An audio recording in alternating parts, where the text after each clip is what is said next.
काशी राम बाबा साहब का दूसरा नाम काशी राम बाबा साहब का दूसरा नाम काशी राम बाबा साहब अमर रहे।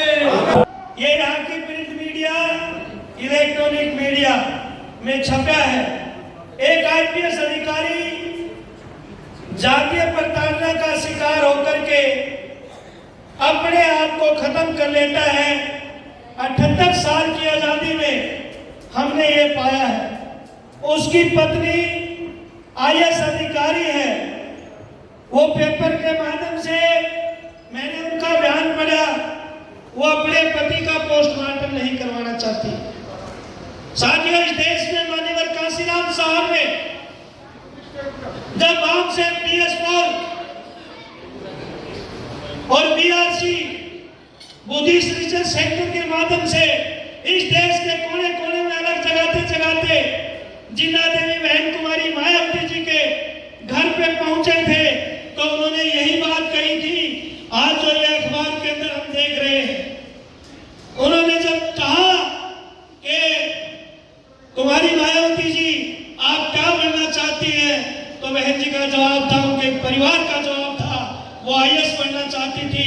उस समय साहब ने कहा था आईएएस यानी कि डीएम साहब ने कहा था डीएम सीएम के गुलाम होते हैं, डीएम की ज्यादा बड़ी औकात नहीं। एक आईएएस अधिकारी क्या बन सकता है? ज्यादा से ज्यादा वो चीफ सेक्रेटरी बन सकता है, कैबिनेट सेक्रेटरी बन सकता है। लेकिन मैं तुम्हें राजा बना करके हजारों डीएम और आईपीएस अधिकारी आपके आगे पीछे दौड़ाना चाहता हूं। आज 78 साल की आजादी के बाद हम देख रहे हैं हमारा आईपीएस अधिकारी लंबे समय से वो जंग लड़ रहा है। साथियों, स्टेप पर जातीय प्रताड़ना का शिकार हुआ, और यह भी माननीय काशीराम साहब कह करके गए इस देश में, आप उनको पढ़ लेना। साहब काशीराम जी ने ज्यादा लिखने का काम नहीं किया, क्योंकि इस बात को समझते थे कि लिखने का काम परम पूज्य बाबा साहब डॉक्टर अंबेडकर बहुत बड़े पैमाने पे करके गए हैं, लेकिन ये समाज इस पे पढ़ने का टाइम ही नहीं है। इसलिए माननीय काशीराम साहब ने आपके बीच में उतर करके आपको झकझोर करने का काम किया, इतिहास को बताने का काम किया। और माननीय काशीराम साहब ने उस समय कह दिया था कि ये बीजेपी, तुम्हें लगता है ये मुस्लिमों की दुश्मन है, लेकिन मुस्लिम के बाद इसका अगला टारगेट वो दलित है। और आज वो साहब की बात बिल्कुल सही होती नजर आ रही है।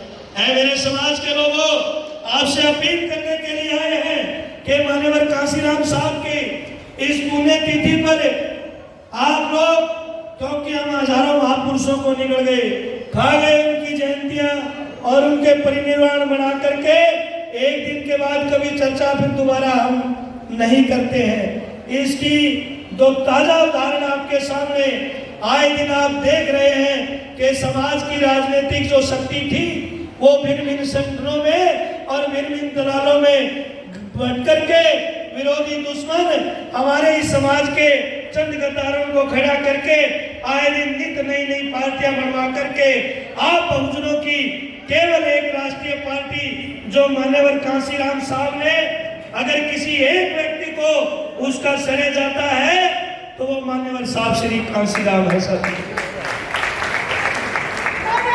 जिन्होंने मान्यवर साहब काशीराम जी ने 1964 में अपनी नौकरी छोड़ी और 64 से साथियों 84 तक उन्होंने वामसेव DS4 बना करके इस देश के कोने कोने में आप लोगों के बीच में बहुत बड़ी जागृति यात्रा निकाल करके वामसेव के लोगों को पे बैक टू सोसाइटी करना सिखाया। और वामसेव ने फिर आपके राज की नींव रखी, और मान्यवर काशीराम साहब ने 14 अप्रैल 1984 को फिर बहुजन समाज पार्टी बनाने का ऐलान किया। और इस देश के अंदर ये भी इतिहास है कि जितना जल्दी इस देश में बहुजन समाज पार्टी का गलाब बना और राष्ट्रीय पार्टी बनी, इतने कम समय में आज तक कोई पार्टी नहीं बनी थी। उस समय बड़े पैमाने पर कम साधनों से हमारे समाज ने बहुजन समाज पार्टी को मजबूत किया। और साथियों, 96 में राष्ट्रीय पार्टी मान्यवर कांसीराम साहब ने आपको बना करके दी। इधर विरोधी ताकतें, दुश्मन ने हमारे मसीहा मान्यवर कांसीराम और बहुजन समाज पार्टी को बदनाम करने के लिए अनेकों षड्यंत्र किए। साहब को सीआई का एजेंट बताया, साहब को विदेशी एजेंट कहा, लेकिन महान मसीहा मान्यवर कांसीराम साहब ने डंके की चोट के ऊपर दिल्ली के अंदर ऐलान किया था कि मुझे विदेशी एजेंट बताने वालों, मैं आपके बीच में कहना चाहता हूं कि कांसीराम के पास अगर एक कब्र बनाने का भी पैसा आपको मिल जाए तो फिर सारी जिंदगी जो देश के सबसे बड़ी सजा होती है वो कांसीराम को आप देने का काम करना। ऐसे हमारे मसीहा मान्यवर कांसीराम साहब थे। साथियों, मान्यवर कांसीराम साहब ने इस कम समय में इस देश के कोने कोने में जाकर के अलग और अनग जगाने का काम किया और बड़े पैमाने पर इस बहुजनों को इकट्ठा करके आपके बीच में उत्तर प्रदेश की धरती, वहां पर बहन कुमारी मायावती जी एक गरीब परिवार के अंदर पैदा हुई, जिनके बाप दादा कभी पंच सरपंच नहीं है। साहब कांसीराम जी ने उत्तर प्रदेश के अंदर अपनी सरकार बना करके इन्हीं बामसेन के इन आईएएस अधिकारी जो हमारे वाले थे उनको इकट्ठा करके एक 100 दिन का प्रोग्राम दिया था कि आज आपका डीएम भी आप हो और सीएम भी आपका है। मैं तुम्हें 100 दिन का टारगेट देता हूं, अगर चाहते हो अपने समाज का उद्धार करना। साहब श्री कांसीराम जी ने एक रोड मैप बना करके वो काम उन कर्मचारियों को दिया, आईएएस अधिकारियों को दिया। साथियों, 26,000 करोड़ का बजट उत्तर प्रदेश सरकार का है। मान्यवर कांसीराम साहब ने 19,000 करोड़ अकेले 11,624 अंबेडकर नगर गांव बनाने का काम करने का काम किया। यह उस मसीहा का काम था। आपके महापुरुषों के नाम पे, फुले साहू पेरियार के नाम पे मेले लगाने का काम किया। और जो भूमिहीन लोग थे, जो इस देश के अंदर गैर बराबरी हमेशा से रही, जो इस देश के अंदर धन धरती का ठीक से बंटवारा नहीं हुआ, क्योंकि बाबा साहब के जाने के बाद जब यहाँ इस देश के अंदर बाबा साहब की रिक्वेस्ट पे साइमन कमीशन सर्वे करने आया, लेकिन चापलूस लोगों ने इस गरीब समाज को गैर कृषक बता करके और जो जिन्होंने कभी कृषि से लेना देना नहीं था उनको भूमियों के मालिक बना दिया। और ये गरीब तबका जो कृषि का भोग बना के आता है, इनको भूमिहीन बना दिया। छल कपट से हमें गैर कृषक दिखाया गया, लेकिन बाबा साहब ने उस समय भी कोशिश की दोबारा, लेकिन वो बात नहीं बन पाई थी। लेकिन मान्यवर कांसीराम साहब ने बाबा साहब के अधूरे कारवा को जो चाहत राज की बाबा साहब लेकर के गए, उस बात को आगे बढ़ाते हुए अपनी सरकार में जो भूमि सरकारी थी, जो हमारा नारा था, जो जमीन सरकारी है वो जमीन हमारी है, हमारे एसडीएम, हमारे आईएएस अधिकारियों ने सर्वे करके वो लिस्ट ली और उत्तर प्रदेश में 11 लाख परिवारों को 3-3 एकड़ जमीन देने का काम उत्तर प्रदेश में।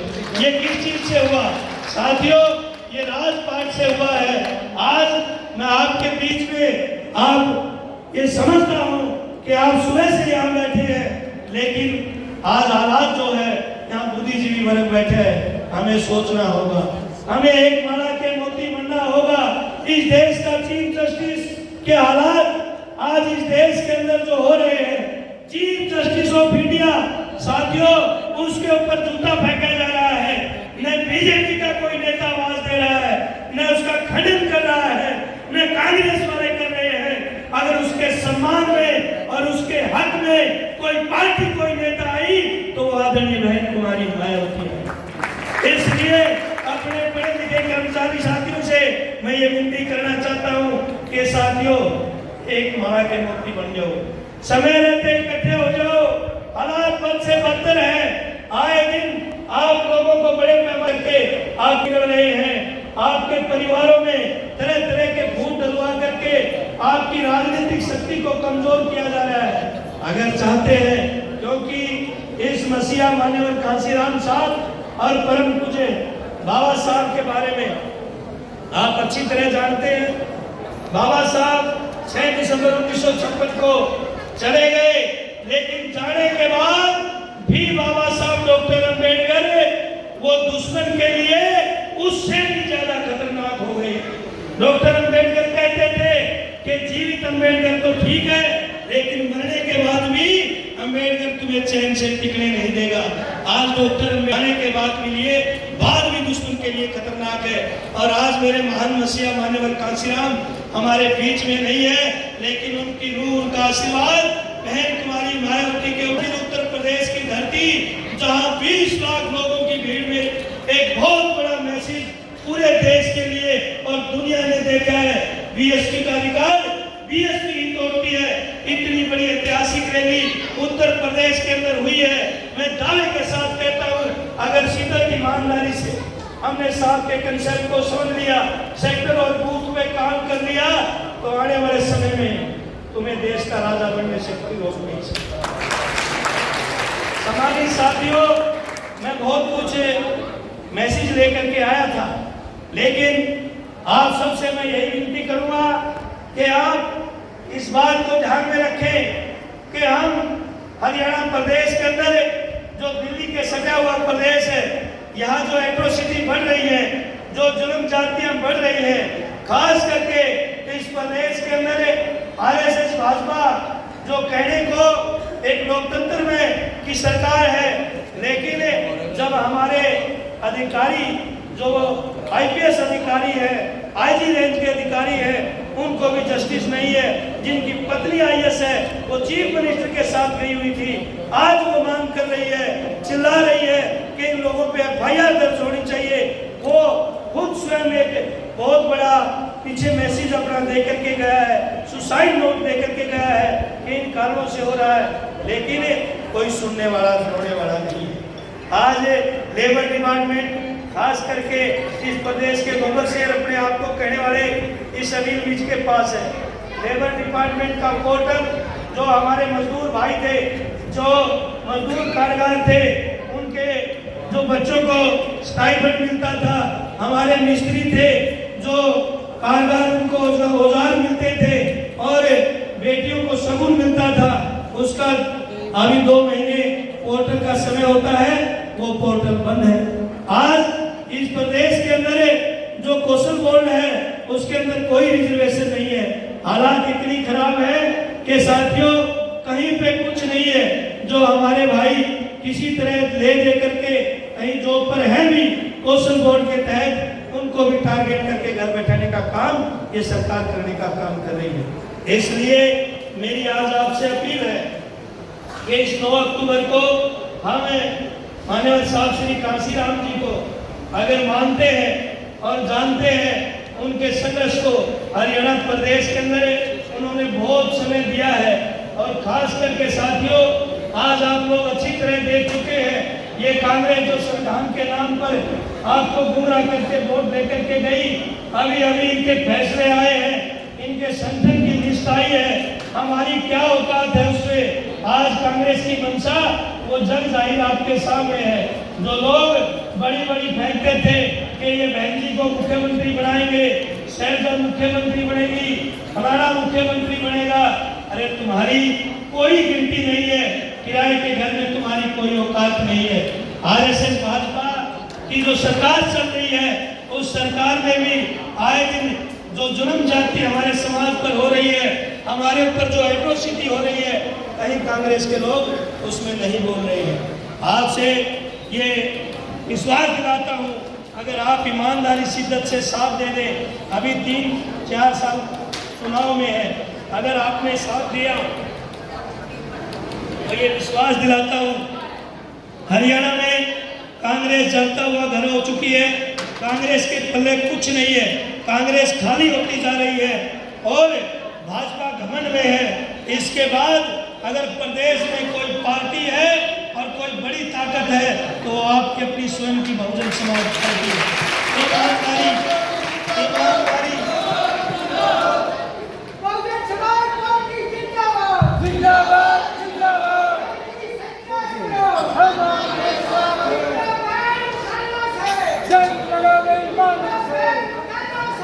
ईमानदारी और शिद्दत से अगर आज संकल्प लेकर के गए कि हमने अपने घरों पे झंडा लगाना है, दूसरे की पार्टी में नहीं जाना, और ये भी विश्वास दिलाता हूँ साथियों, उत्तर प्रदेश से जो हवा चली है वो रुकने वाली नहीं।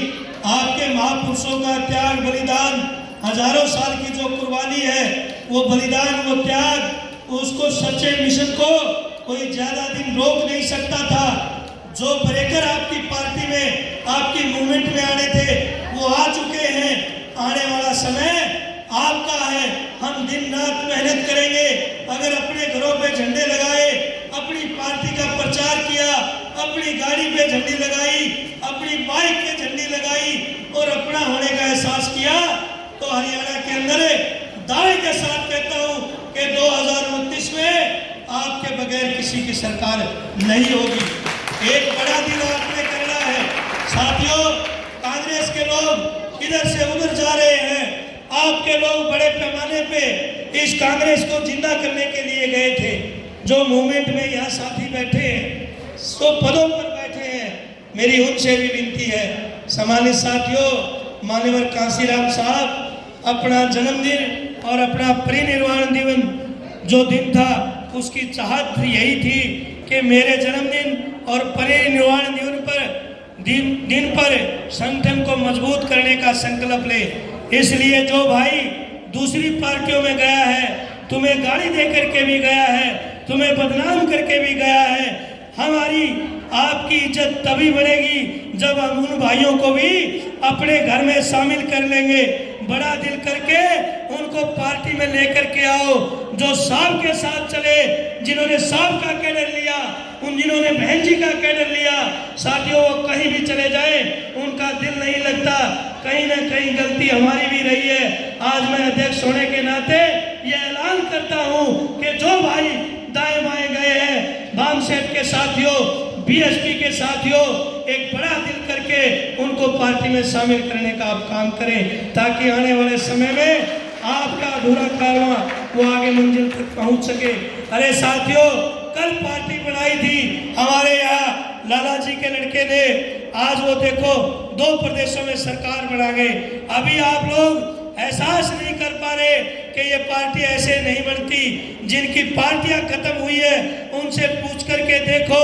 आज पूछो शिवसेना का क्या हाल है, आज पूछो चौधरी देवीलाल की जो पार्टी होती थी, आज उसका क्या हाल है। एक दूसरे को जूते दिखा रहे हैं। आज शरद पवार का क्या हाल है। साथियों, इस बुरे दौर में भी आप जैसे ब्लाइंड फेथ के लोगों की वजह से, और मैं धन्यवाद करूंगा आदरणीय बहन कुमारी मायावती का कि इस तानाशाही दौर में भी बहन कुमारी मायावती वो जिंदा देवी है कि मैं नहीं कह रहा, चुनाव आयोग की रिपोर्ट है। आज भी बीएसपी देश की तीसरी बड़ी ताकत है। साथियों, अपनी पार्टी, अपना झंडा, अपना डंडा, इसका एहसास उन लोगों से पूछो जिनका खत्म हुआ है। आप लोग समझ नहीं पा रहे। इसलिए मैं ये अपील करूंगा इन कांग्रेस के और बीजेपी के इन तमाम बकवास के नेताओं जो हमारी नेता को, हमारी पार्टी को बदनाम करते हैं, आए दिन स्टेटमेंट देते हैं कि अभी कांग्रेस का युवराज कह रहा है कि बहन जी हमारे साथ होती तो हम मोदी को रोक लेते, और कोई कह रहे हैं कि बहन जी बीजेपी से डरती है, बहन जी बीजेपी से डरती है।